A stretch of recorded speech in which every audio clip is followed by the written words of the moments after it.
ഇന്ന് തന്നെ ഡൗൺലോഡ് ചെയ്യൂ. കാണൂ നിങ്ങളുടെ ഫേവറേറ്റ് ഷോസ്. ആ അമ്മ ഇവിടെ ഇരിക്കുക. അച്ഛാ കുറച്ച് മാത്രം കഴിച്ചേ.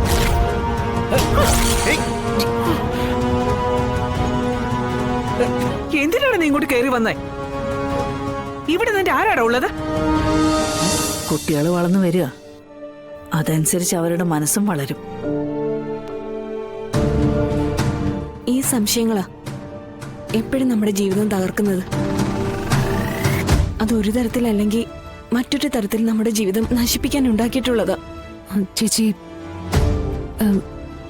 ചേച്ചിയും രാജീവ് സാറും തമ്മിൽ ഈ അടുത്തിടെ എന്തെങ്കിലും വഴക്കുണ്ടായോ?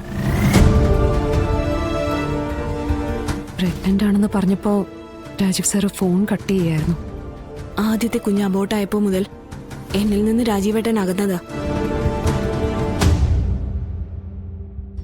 ഈ റിസർച്ച് എന്നും പറഞ്ഞു പോയത് തന്നെ എന്റെ അടുത്ത് നിന്ന് മാറി നിൽക്കാനാ. ശാലിനിക്കറിയോ, മനുഷ്യൻ ഇതുവരെ കണ്ടുപിടിക്കാൻ കഴിയാത്തതും ഇനി ഒരിക്കലും കണ്ടുപിടിക്കാൻ സാധ്യതയില്ലാത്തതുമായ ഒരൊറ്റ കാര്യമേ ഉള്ളൂ. നമ്മുടെ മുന്നിൽ ചിരിച്ചു കാണിക്കുന്ന മുഖങ്ങൾക്ക് പിന്നിലെ യഥാർത്ഥ മുഖം.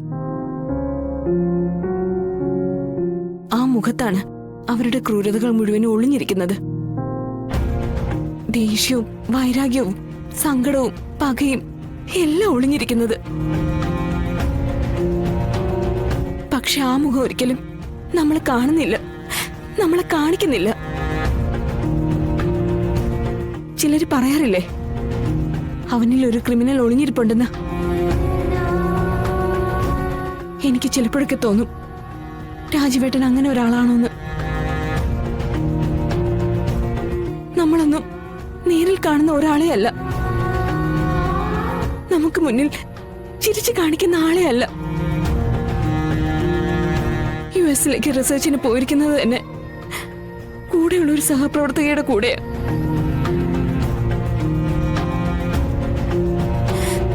അസിസ്റ്റന്റ് അത്ര. എന്തിന്റെ അസിസ്റ്റന്റ്? മോളെ എടി. അതെ അമ്മ, അങ്ങനൊരു ബന്ധവും ഇതിന്റെ ഒപ്പം അങ്ങനെ കൊണ്ടുപോകുന്നുണ്ട്. എനിക്ക് സ്നേഹം പകുതിയായി പോകുന്നതിലല്ല പരാതി, ഒട്ടും കിട്ടാതെ വരുമ്പോഴാ. ഞാനും ഒരു പെണ്ണല്ലേ അമ്മ, എല്ലാവരും പോലെ ജീവിക്കണമെന്ന് എനിക്കൊരു കൊതി ഉണ്ടാവില്ലേ? ഇതിപ്പോ ഞാനിവിടെ എന്റെ കഥയുടെ 2ാം ഭാഗം കേൾക്കുന്ന അവസ്ഥയായി പോയല്ലോ മോളെ. ഇല്ല ചേച്ചി, ഇനി ഒരു ശാരദ നമ്മുടെ കുടുംബത്തിൽ വേണ്ട. രാജീവ് സാറിനോട് ഞാൻ സംസാരിക്കാം. അങ്ങനെ ആർക്കും എഴുതി തള്ളാൻ ഞാൻ എന്റെ കൂടെ പിറപ്പുകളെ വിട്ടുകൊടുക്കില്ല. അമ്മയെ ഉപേക്ഷിച്ച മറ്റൊരു ബന്ധത്തിലേക്ക് പോകുമ്പോ ഇങ്ങനെ ഒപ്പം നിൽക്കാൻ അമ്മയ്ക്ക് കൈത്താങ്ങില്ലായിരുന്നു. പക്ഷേ സ്ഥിതി ഇപ്പൊ അങ്ങനെയല്ലല്ലോ. ഏത് വഴിക്ക് നീങ്ങാനുള്ള അധികാരവും അവസരവും നമുക്കുണ്ട്. അത് ഞാൻ നല്ല രീതിയിൽ ഉപയോഗിക്കുക തന്നെ ചെയ്യും. രാജീവ് സാറിനെ ഓർത്ത് ഇനി എന്റെ ചേച്ചി കണ്ണുനീരിനെ ആശ്രയിക്കേണ്ടി വരില്ല.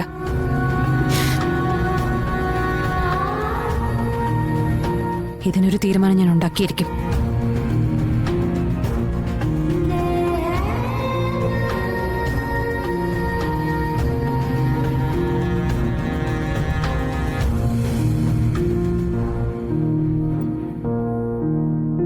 മോളെ, ഈ സമയത്ത് അധികം സങ്കടപ്പെടരുത്.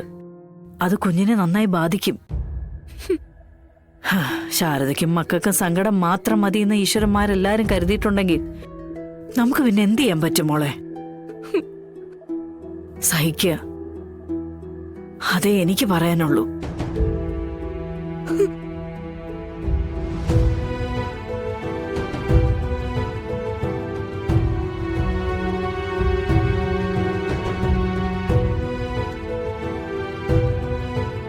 ഭർത്താവില്ലാത്ത കുട്ടിയും കൊണ്ട് എന്റെ മോൾ ഇവിടെ ഹോട്ടൽ പണിയെടുത്ത് ജീവിക്കേണ്ടി വരൂ എന്റെ ദേവി.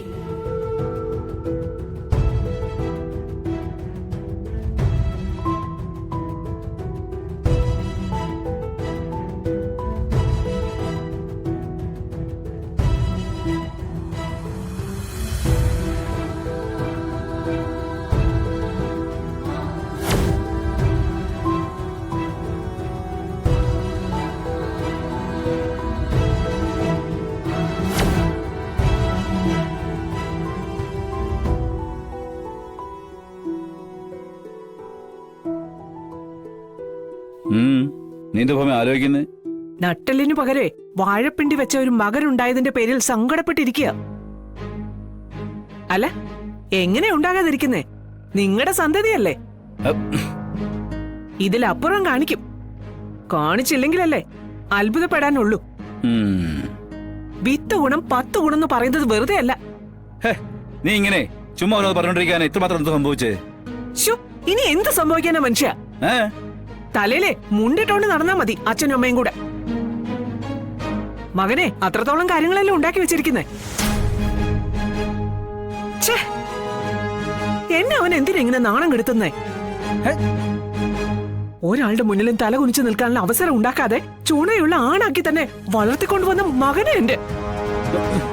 എന്നിട്ടിപ്പോ പുറത്തിറങ്ങാൻ പറ്റാത്ത അവസ്ഥയായി. പുറത്തിറങ്ങാൻ പറ്റാത്ത അവസ്ഥ.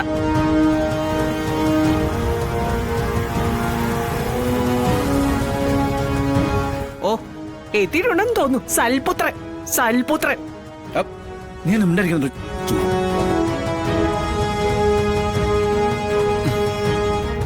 ജോലി കിട്ടിയതിന്റെ സന്തോഷം മധുരം കഴിച്ചിട്ട് ആഘോഷിക്കണം.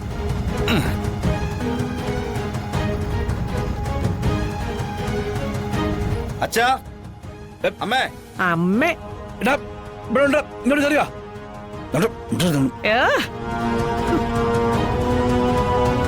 ആ, അമ്മ ഇവിടെ ഇരിക്കുക. ദാ അച്ഛാ, ദേ കുറച്ച് മധുരം കഴിച്ചേ.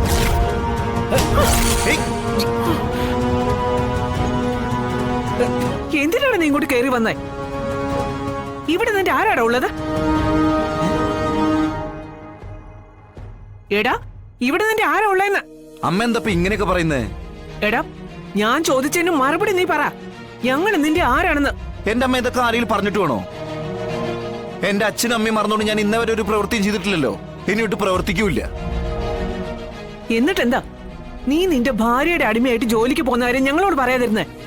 ഓ, അപ്പൊ അതാണ് കാര്യം. അതെ, ഇവിടെ സാബു സാറും ഉമ്മർത്തെ എല്ലാരും കൂടി ഇരുന്നപ്പോഴല്ലേ ജോലിയുടെ കാര്യം പറഞ്ഞേ? അത് ഓർമ്മയില്ലേ? അത് നിങ്ങളെല്ലാരും കേട്ടതല്ലേ? അതെ, അത് ഞാനും കേട്ടു തന്നെ. ജോലി നിന്റെ ഭാര്യയുടെ കീഴിലാണെന്ന് നീ പറഞ്ഞോ? ഇന്ന് ജോലിക്ക് കയറുന്ന വിവരം നീ പറഞ്ഞിട്ടില്ല. കാരണം എന്താടാ? ഞാൻ മുടക്കൂന്നോർത്ത്. അതുകൊണ്ടല്ലേടാ നീ പറയാതിരുന്നേ? എന്റെ അമ്മ, അത് അങ്ങനെയൊന്നും അല്ല. ഇന്ന് രാവിലെ കളക്ടർ ഓഫീസിൽ വെച്ചിട്ട് ഞാൻ പോലും അറിയുന്നേ ഞാൻ ശാലിയുടെ വണ്ടി ഓടിക്കുന്നതെന്ന്. അല്ല, ഞാൻ ഒരു കാര്യം ചോദിച്ചോട്ടെ? അല്ല, അതിനിപ്പോ എന്താ കുഴപ്പം?